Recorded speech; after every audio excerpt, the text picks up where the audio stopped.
wal ju'. Ada sebagian yang ujiannya di ekonomi. Wa naqsim minal amwali wal anfusi wath thamarat. Ditinggal orang-orang yang dicintai. Gagal panen. Mau gimana kita? Kita hanya bisa menanam, kita merawat, tapi yang menentukan itu bisa dipanen atau tidak adalah Allah Azza wa Jalla. Ketika gagal panen, ketika bangkrut usahanya, ketika mati orang-orang yang dia cintai, wa basyiris sabirin, berikan kabar gembira kepada orang-orang yang menahan diri. Ya, sabar itu pahit, jemaah. Sabar itu membuat kita meneteskan air mata, menggenggam tangan kita, menahan diri untuk melakukan tindakan-tindakan yang dimurkai Sang Pencipta. Kita tahan, pahit. Wa basyiris sabirin, berikan kabar gembira buat mereka. Siapa sih mereka? Lihat, ternyata obat depresi yang pertama adalah kembali kepada Allah. Orang sabar itu apa yang dia ucapkan? Inna lillah wa inna ilaihi raji'un. Kami itu milik Allah. Dia sadar dia bukan siapa-siapa. Dia mengakui dia tidak memiliki apa-apa. Dia milik Allah Azza wa Jalla. Rumah, kendaraan, usaha, bahkan nyawa dan raganya lillah. Dia milik Allah Azza wa Jalla. Wa inna ilaihi raji'un, dan sesungguhnya kami akan kembali kepada Allah Azza wa Jalla. Jangan kembali kepada makhluk. Jangan bersandar kepada hamba sesama hamba denganmu. Kita tahu kisah Nabi Yaqub alaihi salam. Bagaimana beliau kehilangan anak yang paling dia cintai.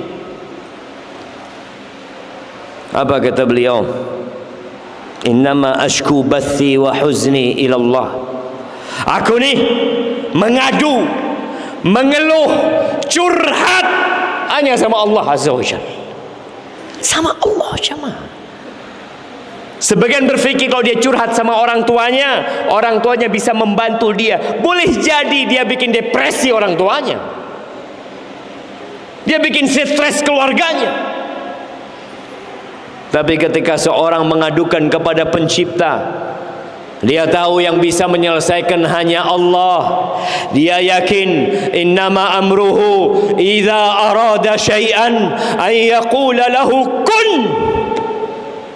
Allah tuh kalau ingin sesuatu jemaah, Allah tinggal ngomong kun, jadi jemaah. Terus kenapa kita nggak kembali kepada Allah?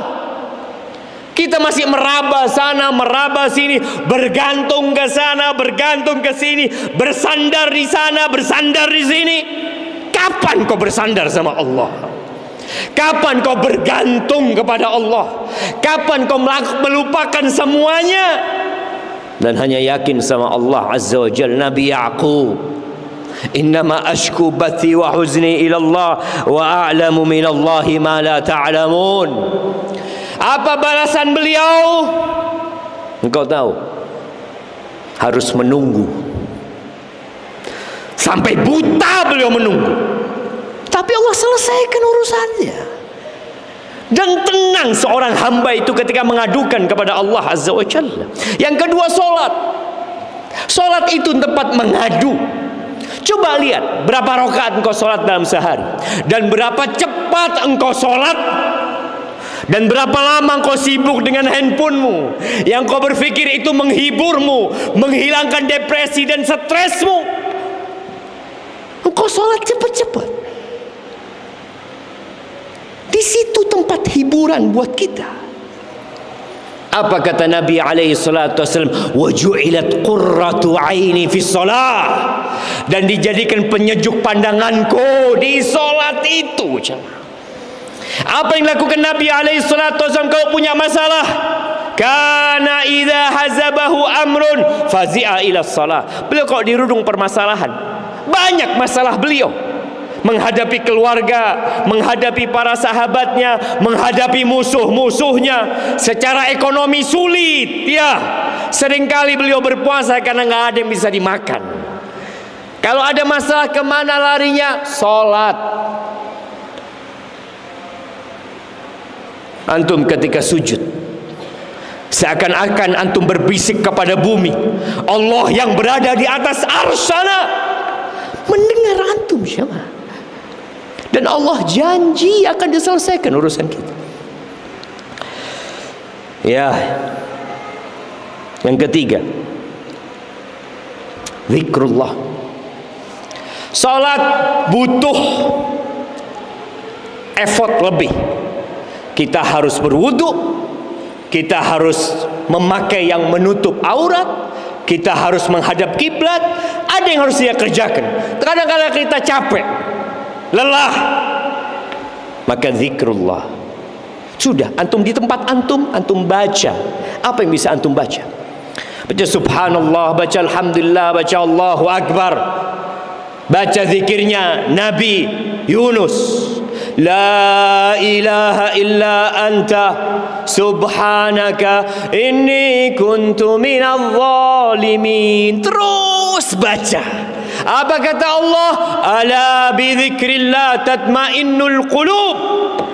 Hati jadi tenang dan damai itu karena zikir, mengingat Allah Azza wa Jalla. Tapi kalau kita ingat sama manusia, apa kata manusia nantinya? Gimana kalau akan ditanya sama manusia? Manusia yang kita seharusnya berlindung dari godaan manusia, malah kita takut dengan mereka. Seharusnya engkau mengingat Allah dan bukan mengingat manusia.